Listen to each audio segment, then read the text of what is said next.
और दोस्तों स्वागत है आपका मेरे YouTube चैनल पर। तो दोस्तों आज हम शनि प्रदोष व्रत की कथा सुनेंगे और कहेंगे। तो दोस्तों शुरू से अंत तक जरूर सुने। और जिस दिन आप प्रदोष व्रत करें, शनिवार का करें, तो उस दिन शुक्ल पक्ष से ही शनि प्रदोष व्रत किया जाता है और इसके करने के बहुत सारे फायदे हैं। तो इसके लिए हमें शनि प्रदोष व्रत कथा जरूर सुनना चाहिए।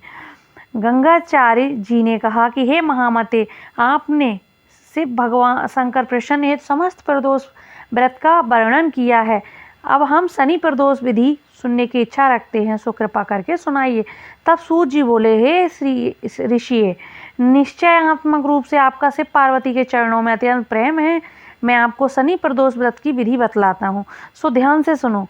पुरातन कथा है कि एक निर्धन ब्राह्मण की स्त्री दरिद्रता से दुखी हो शांडिल्य ऋषि के पास जाकर बोली, हे महामुनि, मैं अत्यंत दुखी हूँ, दुख निवारण का उपाय बतलाइए। मेरे दोनों पुत्र आपकी शरण में हैं। ज्येष्ठ पुत्र का नाम धर्म और जो राजपुत्र है, और लघु का नाम शुचिव्रत है।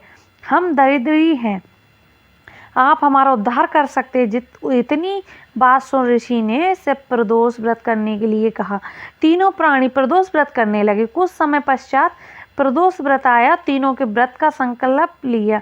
छोटा लड़का जिसका नाम शुचिव्रत था, वह तालाब पर स्नान करने गया तो उसे मार्ग में स्वर्ण कलश धन से भरपूर मिला। उसको लेकर वो आया। प्रसन्न हो माता ने कहा, माँ, ये मार्ग में धन प्राप्त हुआ। माता ने धन देकर शिव की महिमा का वर्णन किया और राजपुत्र को अपने पास बुलाकर बोली, पुत्र, यह धन हमें शिव जी की कृपा से प्राप्त हुआ है, अतः प्रसाद के रूप में दोनों पुत्र आधा आधा बांट लो।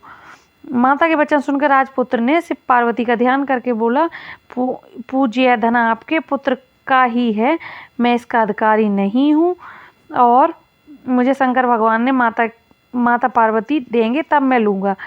पुत्र की इतना सुनकर राजपुत्र शंकर जी की पूजा में लग गया। एक दिन दोनों भाई ये प्रदेश भ्रमण के लिए विचार हुआ। वहाँ अनेक गंधर्व कन्याएं क्रीड़ा करते हुए देखा। उन्हें देखकर शुचिव्रत ने कहा, भैया, हम आपसे आगे नहीं जाना चाहते। इतना कह शुचिव्रत उसी स्थान पर बैठ गया, परंतु राजपुत्र अकेला ही स्त्रियों के बीच में जा पहुंचा। वहाँ एक स्थिति अति सुंदरी और राजकुमार को देखकर मोहित हो गई और राजपुत्र के पास पहुंचकर कहने लगी कि हे सखियों, आप इस वन में समीप दूसरी वन में जाकर देखो, भांति भांति के पुष्प खिले हैं, बड़ा सुहावना समय है, उसकी शोभा देख कर आओ। मैं यहाँ बैठी हूँ, मेरे पैर में पीड़ा है। यह सुन सब सखी दूसरे वन में चली गईं। वह सुंदर राजकुमार की ओर देखती रही। इधर राजकुमार भी कामुक दृष्टि से निहारने लगा। युवती बोली, आप कहाँ रहते हैं? वन में कैसे पधारे? किस राजा के पुत्र? क्या नाम है? राजकुमार बोला, मैं विदर्भ नरेश का पुत्र हूँ।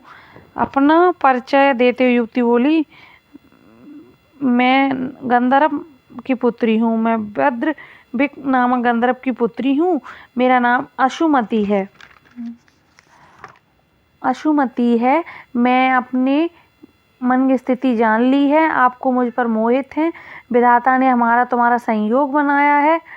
तो युवतियों ने मोतियों का हार राजकुमार के गले में डाल दिया। राजकुमारियों ने हार स्वीकार करते हुए बोला, हे भद्रे, मैंने आपका प्रमोपकार स्वीकार किया है, परंतु मैं निर्धन राजकुमार हूँ। इन वचनों को सुनकर गंधर्व कन्या बोली, मैं जैसा कर चुकी हूँ वैसा ही करूँगी। अब आप अपने घर जाएं। इतना कहकर गंधर्व कन्या सखियों से जा मिली। घर जाकर राजकुमार को ने शुचिव्रत से सारा वृत्तांत सुनाया।